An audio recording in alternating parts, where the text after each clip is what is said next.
도심 속 저녁 시간. 평일인데도 빈자리를 찾기 어려울 만큼 분주한 음식점이 있습니다. 사람들의 입맛을 이토록 사로잡은 음식은 과연 무엇일까요?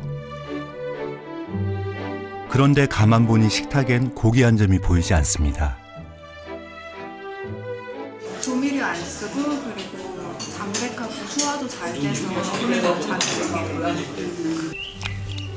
제철 자연이 주는 식재료를 가지고 더하지도 덜하지도 않는 조리법으로 만든 음식. 지상에서 가장 겸허하고 자비로운 식사가 시작되는 곳. 사찰의 공양간으로 지금부터 떠나봅니다.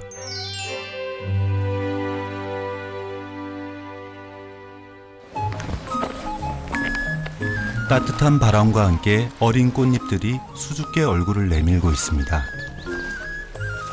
따가운 봄 햇살에 취해 걷다 보니 어느새 숲 가운데 자리 잡은 아담한 절에 도착했습니다. 푸른 하늘과 맞닿은 고운 단청이 가장 먼저 눈길을 끌었습니다.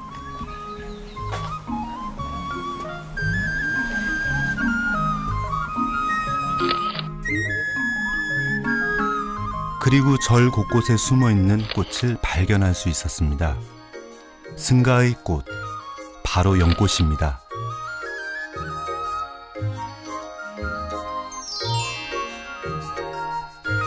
부처가 머무는 땅, 정토에는 아미타의 깨끗한 마음을 닮은 흰 연꽃을 키우는 곳이 있습니다.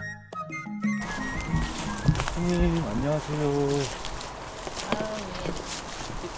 안녕하세요. 예. 지금 뭐 하고 계시는 겁니까, 지금? 그 연애 이끼가 너무 많이 생겨서요. 좀 건져주고 있어요. 예, 잘 자랄 수 있도록 환경 좀 만들어 주느라고요. 왜 이 연을 키우기 시작하셨는지 되게 궁금한데요.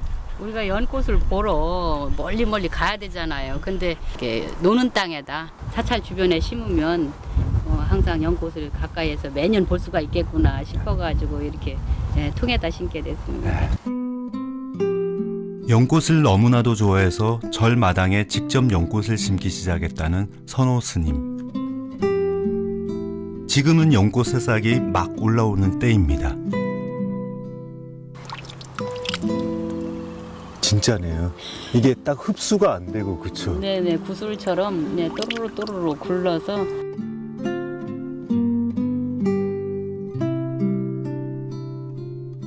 정말 귀한 것은 진흙 속에서 나온다는 부처의 가르침처럼 여름이 오면 진흙을 뚫고 올라온 그윽한 백년 향기가 정토사를 물들일 것입니다. 그리고 연꽃을 키워낸 뿌리는 사람을 살리는 약이 됩니다. 여기 있다. 우와. 자, 하나 캤어요. 예. 여기 굉장히 맛있게 지금 자랐어요. 이게 새순이에요? 예, 그래서 이게 또 종자이기도 해요. 이 종자로 할 때는 얘들을 눈을 안 다치게 이렇게 해서 캐주면 좋죠. 뿌리부터 씨앗까지 모두 식재료로 쓰이는 연꽃은 특히 피를 맑게 하는데 탁월한 효능을 가지고 있습니다. 사찰 주변에서 자란 미나리와 돌나물, 그리고 제철 채소에 연근을 넣고 소금으로 간을 한 다음 갖은 양념을 넣고 버무리면 식감이 아삭한 연근 돌나물 생채가 완성됩니다. 미나리 역시 피를 맑게 해주는 봄나물로 연근과 함께 몸과 마음을 두루 맑게 깨우는 봄철 사찰 음식입니다.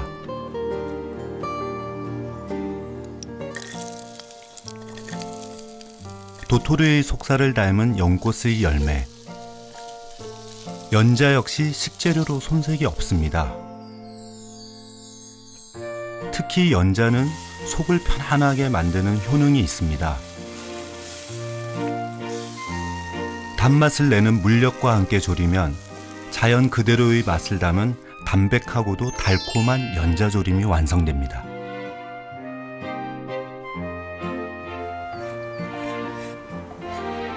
사찰이 100년으로 가득 채워질 때쯤 선호 스님은 100년을 이용한 조리법을 개발하기 시작했습니다.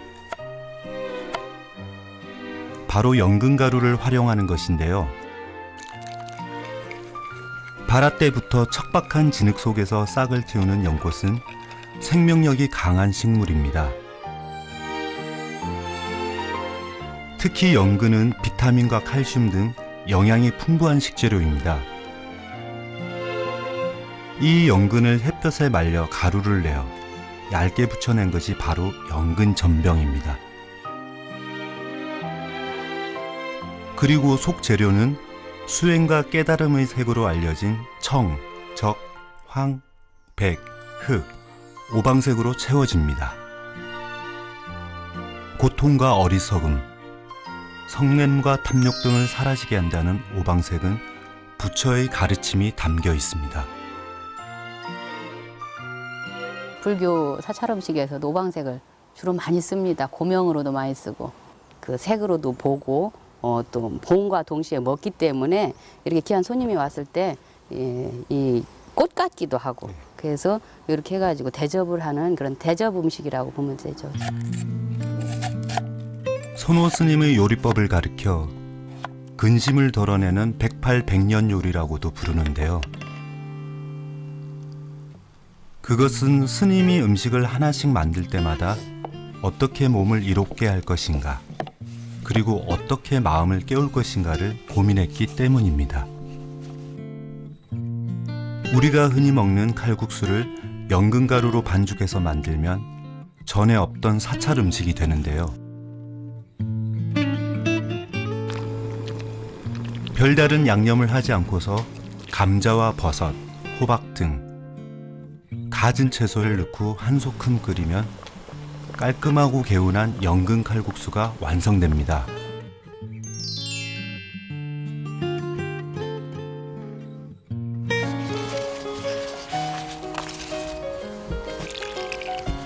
그리고 지난 여름 수확해 잘 보관해 놓은 흰 연꽃 위에 뜨거운 물을 붓자 그윽한 연꽃향이 식탁의 마지막 맛을 더합니다.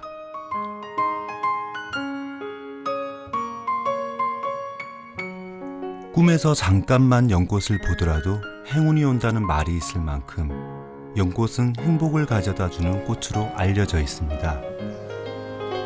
꽃과 뿌리, 그리고 그 열매로 차려진 음식은 과연 어떤 맛일까요?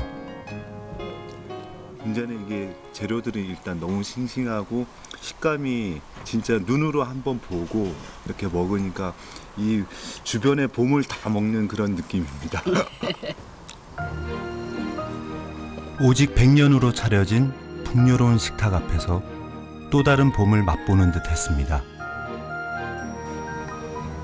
그리고 식사 후 스님은 백년꽃차를 건네주셨는데요. 부처와 제자 사이에 오갔다는 유명한 염화미소까지는 알 수 없었지만 정신은 참 맑아지는 것 같았습니다. 일단 연 음식을 먹으면요, 그 하얗게 피는 연꽃부터 생각하게 되고 이 연자도 하얀색이고 연근도 하얀색이거든요. 그래서 이런 깨끗하고 그 청정무구한 그런 삶으로 우리가 가기 위해서 이 연을 즐겨 먹었으면 참 좋겠어요.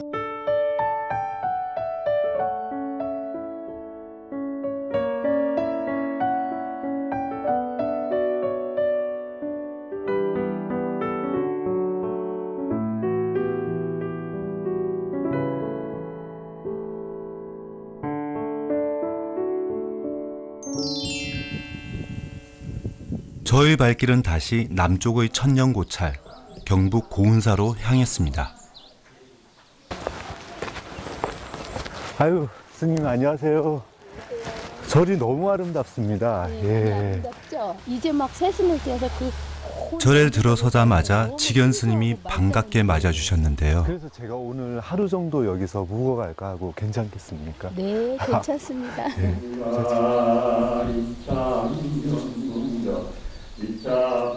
마침 제가 도착한 날은 한 달의 시작일인 초하루로 법회가 열리고 있었는데요. 고운사는 신라시대 의상대사가 창건한 절로 1000년이 넘은 고찰입니다. 한때는 영주, 안동 등 인근 60여 개의 절을 관장하던 큰 규모의 사찰이었다고 합니다. 고운사의 음식은 신도들에게 맛있기로 유명하다고 하는데요. 크게 별스럽지도 않은 메뉴인 비빔밥이 왜 이곳에 와서 먹으면 더 맛있는 것일까요? 그때 나는 채소를 가지고 그 시기에 맞춰서 하니까 맛이 있어요. 비결은 바로 계절에 있었습니다. 주변에서 얻을 수 있는 식재료를 이용하는 것입니다. 요즘에 이제 채취할 수 있는 게 이런 네. 가죽, 아. 그리고 두릅, 예. 그리고 엄나무, 아, 이게 그러면은 지금 무슨 나무? 가죽. 아, 가죽이요? 예. 가죽나물로 알려진 참죽나물입니다. 네. 그럼 요거는 어떤 방법으로 채취를? 요거 같은 경우 이렇게 이제 살짝 네. 이렇게 비틀면은 예, 예. 이제 쉽게 이게 부러지거든요. 네. 이런 식으로. 아, 예. 그런 식으로. 예. 따뜻한 남쪽 지방에서 자라는 참죽나무는 예전엔 울타리로 심었을 만큼 흔했지만 지금은 흔치 않은 나무로 그 맛을 아는 이들만 붉은 순을 채취해 식재료로 쓴다고 합니다.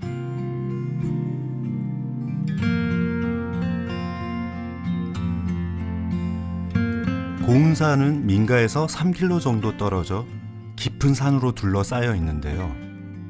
사람의 발길이 쉽게 닿지 않은 숲속엔 자연이 베푼 식재료들이 곳곳에 보물처럼 숨겨져 있습니다. 많이 늦었는데 네. 원래 이게 지금 처음 채취하는 거거든요. 아, 이게 첫 순이라고. 예, 첫 순이요. 네. 이른 봄 올라온 향긋한 산두릅이 누구의 손길도 닿지 않은 채 용케 남아 있습니다. 요것도 약간 큰 거 축에, 아, 요 정도까지는. 요 정도까지는 괜찮아요. 이제 야. 요 정도 되는 거는요. 네. 이제 만약에 못 먹게 되면 네. 장아찌라든가 아. 뭐 아, 데쳐서 못 먹게 될 경우에는 이제 예. 또 장아찌로 해서, 예. 아, 그런 방법이 있구나. 예. 이제 경험에 의해서. 두릅을 한 바구니 채취하고 내려오는 길에 발견한 또 하나의 먹거리, 바로 엄나무순입니다. 특히 봄철 얻은 엄나무순은 두릅보다 향이 짙고 간을 보호하는 효능이 있습니다. 이게 가지가 벌어진 곳에 보면요. 네. 이파리가 상당히 무성해요. 이거는요. 아, 예. 예. 그러네요. 예. 저녁에 다 이렇게 드시는 편이시게. 그런 것도 있고요. 네. 아니면 이제 저장을 아. 했다가 예. 이제 또 계속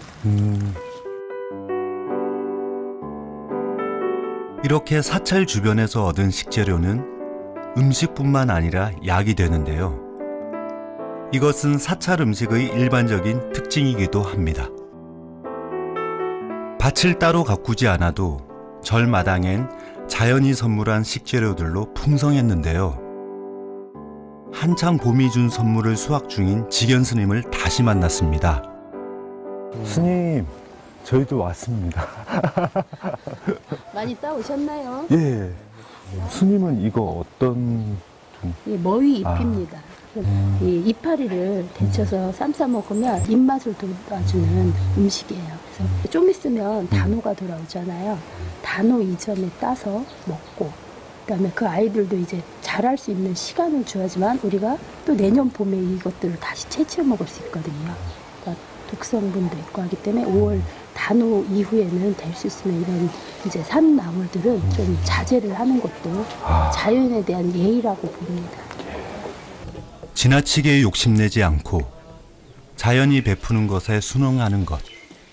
이런 불가의 가르침은 음식을 만들 때도 그대로 적용됩니다. 마치 맨 얼굴의 꾸밈 없는 얼굴처럼 있는 재료의 맛을 그대로 살려 소박하게 담아내는 것이 사찰 음식의 기본 정신인데요. 방금 산에서 채취한 두릅을 살짝 삶아내 건져내는 것이 가장 간단하면서도 현명한 공양간의 두릅 요리법입니다. 향이 연한 거부터 향이 진한 걸로 가면 물 끓인 거에서 한 번에서 해결하지만 이걸 잠깐 우리가 방심을 하게 되면 한 가지 데쳐내고 다시 물을 끓여야 돼요. 시간이나 에너지 낭비가 되잖아요. 그래서 그 데칠 건 이렇게 차례대로 놓고 그 다음에 하나씩 데쳐내게 했습니다. 그저 살짝 데쳐내는 것으로 조리가 끝나는 나물들. 푸른 자연의 맛이 그대로 식탁 위에 살아 있습니다. 공양간의 조리법이 너무나 단순해서 누구나 쉽게 실천할 수 있을 것 같지만 욕심을 더하면 식탁은 금세 자연의 생기를 잃게 됩니다. 이를 경계하기 위해 사찰에서는 최소한의 양념만 사용하는데요. 그중 가장 많이 쓰이는 양념이 바로 된장입니다. 진한 향이 아직도 그대로인 엄나무 순을 된장으로 조물조물 무쳐내면 구수한 봄나물 무침이 완성됩니다.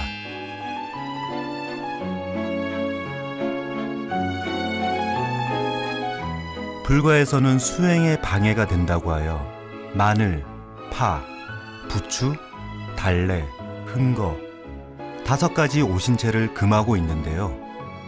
때문에 간단하면서도 소박한 자연의 맛을 담은 최고의 맛을 이뤄낼 수 있었습니다.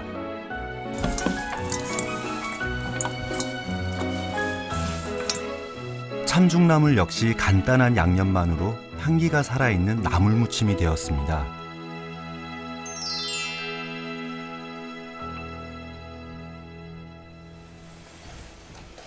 그렇다고 해서 사찰 음식의 맛이 뒤떨어지는 것은 결코 아닙니다. 한 가지 재료를 이용해 다양한 조리법으로 식감과 풍미가 다른 음식을 만들기 때문인데요. 방금 무쳐낸 참중나물은 밀가루 반죽을 묻혀 프라이팬에 살짝 구워내면 고소한 전이 됩니다.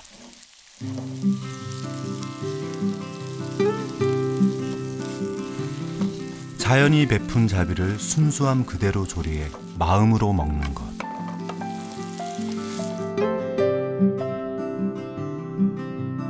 그것이 바로 사찰 공양간이 세월에도 변치 않고 맛을 지킬 수 있었던 이유인 듯 했습니다.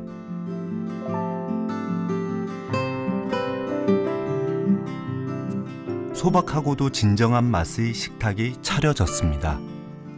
네, 스님 잘 먹겠습니다. 소박한 밥상을 받고 조금 부끄러워졌는데요. 그동안 먹어온 음식의 재료가 어디서 온 것인지 궁금할 겨를도 없이 그저 맛이 있다 없다로 음식을 대해왔기 때문입니다. 이거 제가 아까 직접 나무에서 딴 건데 그래서 그런지 되게 부드러워요. 알고 나면 보인다고 했던가요? 한 입의 쌈 안에 얼마나 깊은 맛이 있는지 비로소 느낄 수 있었습니다.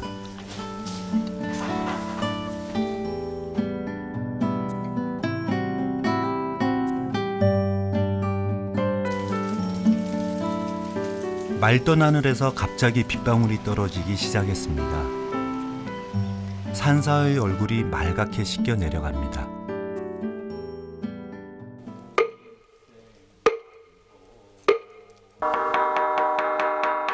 다음 날 모두가 잠들어 있는 새벽, 중생은 물론 주변의 작은 미물까지 깨우는 사찰의 새벽 의식이 끝나고 나면 비로소 아침이 밝아옵니다.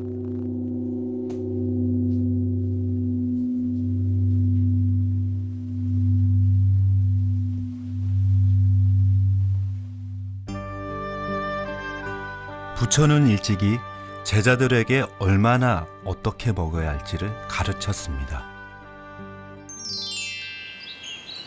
고운사의 아침 공양 시간. 스님들의 식사를 바루공양이라고 하는데 바루공양은 간소하게 차려지고 무건으로 진행됩니다. 식사 역시 수행의 한 부분이기 때문입니다. 몸은 수행하는데 지택만 하면 되지 그 욕심을 내서는 안 된다. 그래서 이 바로는 그 바로도 텅 비었듯이 모든 마음을 텅 비우고 이 음식이 어디서 왔는지 그분의 노고를 생각하고 그래 음식의 고마움 그것이 또 우리 부처님의 그 자비사상과 또 같거든요. 수행자에게 음식은 다만 먹기 위한 것이 아니라 음식을 먹고 난 후 어떻게 세상을 이롭게 할 것인지 고민하게 하는 매일의 하루와도 같습니다.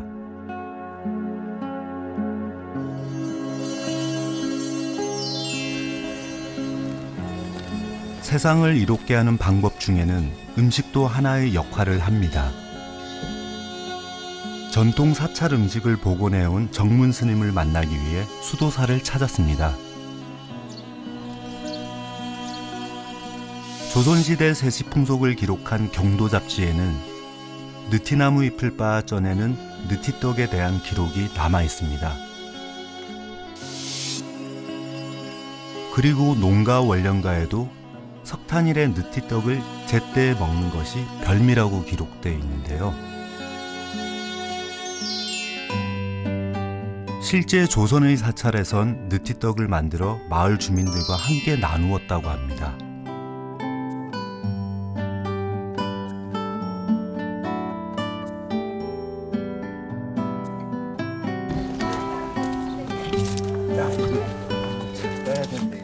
제가 마침 수도사에 도착했을 때 새로 난 연두빛 느티나무 잎이 그늘을 만들어가는 중이었는데요.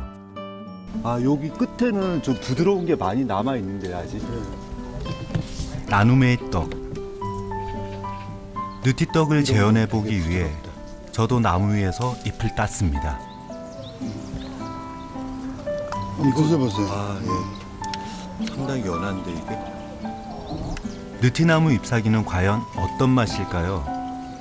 진짜 좀 채소 맛이 나는 것 같습니다. 예. 봄 채소 같은 그런 느낌. 이제는 잊혀진 사찰 음식. 느티떡의 재료는 단순합니다. 먼저 여린 잎사귀들만 골라 일일이 손으로 찢듯이 자른 다음 불린 팥을 곱게 빻고 맵쌀가루를 체에 받쳐 내립니다. 재료라고 해봐야 느티잎과 팥, 그리고 맵쌀가루가 전부입니다.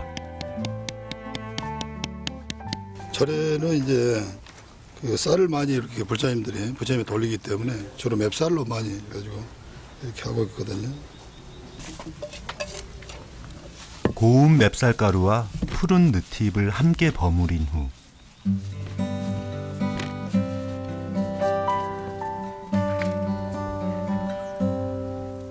시루에 팥고물을 먼저 깔고 그 위에 버무린 쌀가루와 잎을 얹습니다. 그렇게 한층 한층 시루를 채우고 난 뒤 마지막으로 느티잎으로 장식을 하면 기본 준비는 끝이 납니다. 언제나 동구 밖을 지켜온 느티나무가 식재료가 될 거라고는 전혀 생각지 못했는데요. 다시 한번 사찰 음식이란 늘 가까운 자연에서 식재료를 얻어 다시 주변으로 환원한다는 사실을 깨달을 수 있었습니다.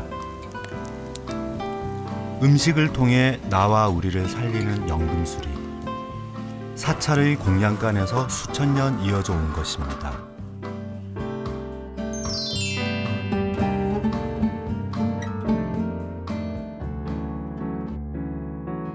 푸른 5월에 맛보는 사찰의 전통 음식. 느티떡은 마치 넉넉한 품을 가진 느티나무처럼 푸근한 맛이었습니다. 뭐 달거나 짜거나 그러지 않고 그냥 이 떡, 그러니까 쌀이 가진 고유의 맛이랑 팥맛, 그다음에 이 나뭇잎 향기 이렇게 세 가지로 딱 느낌 나네. 예, 제대로 음미하셨네요. 예. 아주 오래전 사찰 주변 민가에서 나누던 정이 다시 수도사 공양간 앞마당에서 살아나고 있는 듯 했습니다. 그 부처님 오신 날 주로 이제 많은 분들이 오시고 더 그러면서 그때 이제 느티나무는 한참 이제 그 잎사귀가 풍성하게 이제 피어나기 때문에 그때 이제 느티순을 채취를 해가지고 절에 오시는 많은 분들 혹은 또 동네 골목길까지 나와가지고 주민들에게도 이렇게 나누어주고 그런 어떤 풍요로움을 함께하는 것이죠. 봄의 기운은.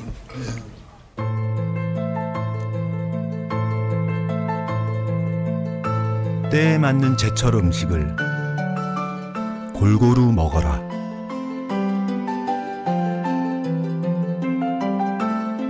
(2500년) 전 부처의 가르침이 항구의 사찰 공양간에서 맛있게 익어가고 있었습니다.